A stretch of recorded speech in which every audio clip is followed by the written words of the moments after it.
निकाय चुनाव का पहला चरण खत्म होने के बाद अब सभी पार्टियां दूसरे चरण की तैयारियों में इस वक्त जुटी हुई हैं। उन्हीं की तैयारी को लेकर देखिए हमारा ये स्पेशल पैकेज।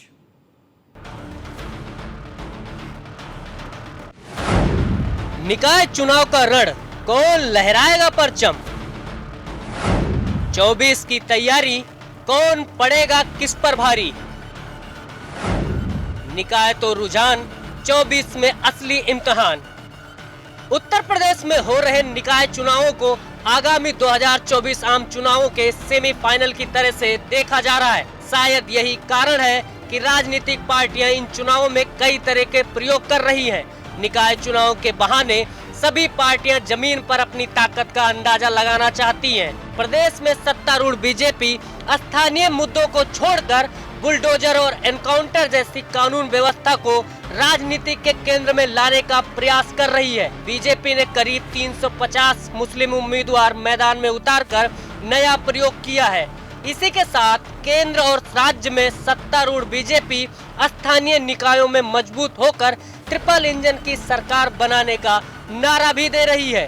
भाजपा की तरफ से सीएम योगी, दोनों डिप्टी सीएम ब्रजेश पाठक, केशव प्रसाद मौर्य ने मोर्चा संभाल रखा है। जगह जगह चुनावी जनसभा और रैलियां करके मतदाताओं को जोड़ने का काम कर रहे हैं। बीजेपी के कैबिनेट मंत्री से लेकर संगठन के पदाधिकारी तक सब अपनी अपनी ताकत के साथ मैदान में उतरकर कमल के निशान पर मोहर लगाने की अपील कर रहे हैं।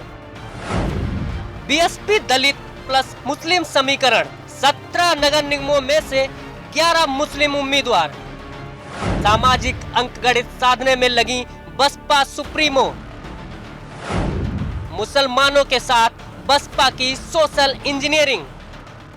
बीएसपी चीफ मायावती इन दिनों मुस्लिम मुद्दों पर ज्यादा मुखर है। ये उनकी राजनीतिक मजबूरी भी है। वैसे वो पिछले काफी समय से दलित प्लस मुस्लिम समीकरण बनाकर राजनीति को आगे बढ़ाना चाहती हैं। 2017 के विधानसभा चुनाव के मौके पर उन्होंने खुलकर कहा था, अगर 23% अनुसूचित जाति और 18% मुसलमान बीएसपी के साथ आ जाते हैं तो 41% का ये वोट बैंक केंद्र से लेकर प्रदेश तक में अपनी सरकार बनाने का अस्थायी फार्मूला बना लेगा। लेकिन उनका ये फार्मूला नहीं चला।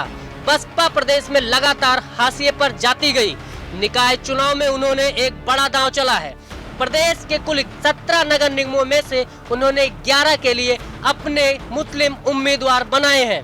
नगर पालिका परिषद और नगर पंचायतों में भी उनके मुस्लिम उम्मीदवारों की संख्या दूसरे गैर बीजेपी दलों के मुकाबले कहीं ज्यादा है। गैर जाटो वोट कटता जा रहा है।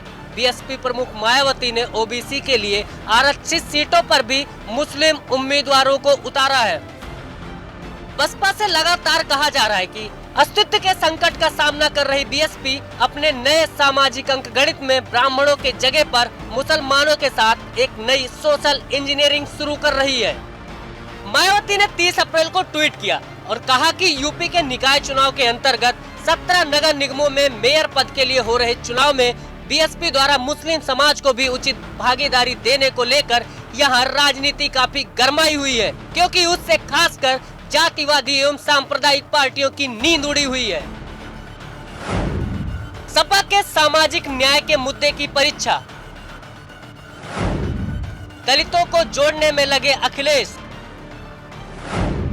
अखिलेश का वार, लोकतंत्र को खत्म कर रही बीजेपी सरकार।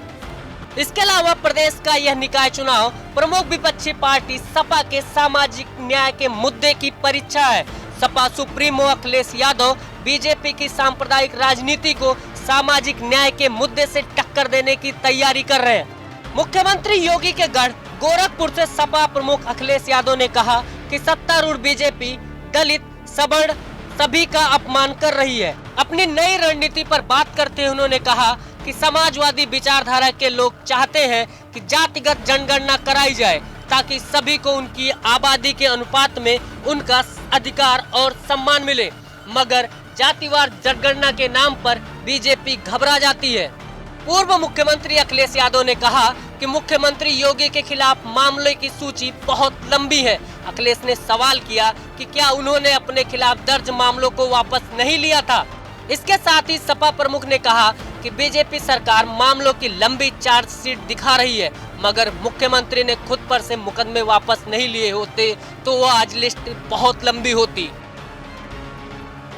वहीं बीजेपी निकाय चुनाव में एक बार फिर उस कानून व्यवस्था को मुद्दा बना रही है जिस पर ढेरों सवाल है। उमेश पाल हत्याकांड के बाद से योगी सरकार की कार्यवाही से बीजेपी अपने पक्ष में माहौल बनाने का प्रयास कर रही है। इस हत्याकांड के बाद सदन के शीर्ष पटल पर खड़े होते योगी आदित्यनाथ ने हुंकार भरा था कि माफियाओं को मिट्टी में मिला दूंगा। यूपी पुलिस लगातार एनकाउंटर पे एनकाउंटर कर रही है। इस एनकाउंटर में माफिया अतीक के बेटे असद अहमद समेत उसके गैंग के कई सदस्य मारे गए। हालांकि उमेश हत्याकांड का मुख्य अभियुक्त गुड्डू मुस्लिम और अतीक की पत्नी शाइस्ता अभी भी पुलिस की पहुंच से बाहर है। बीजेपी उनको अपना चुनावी मुद्दा बना रही है। माफियाओं के खिलाफ जीरो टॉलरेंस की नीति को अपनाकर इसे चुनावी मुद्दे के रूप में इस्तेमाल किया जा रहा है। प्रदेश के मुख्यमंत्री योगी आदित्यनाथ उत्तर प्रदेश में निकाय चुनाव के लिए संबोधित कर रहे हैं। अपनी लगभग हर जनसभा में मुख्यमंत्री माफियाओं के खिलाफ अपनी सरकार की कार्रवाई को मुद्दा बना रहे हैं। जाहिर बात है कि अतीक गैंग पर हुई कार्यवाही को अपनी सफलता बताकर बीजेपी चुनावी माहौल को अपने पक्ष में करने में लगी हुई है। Bureau report, news 1 India.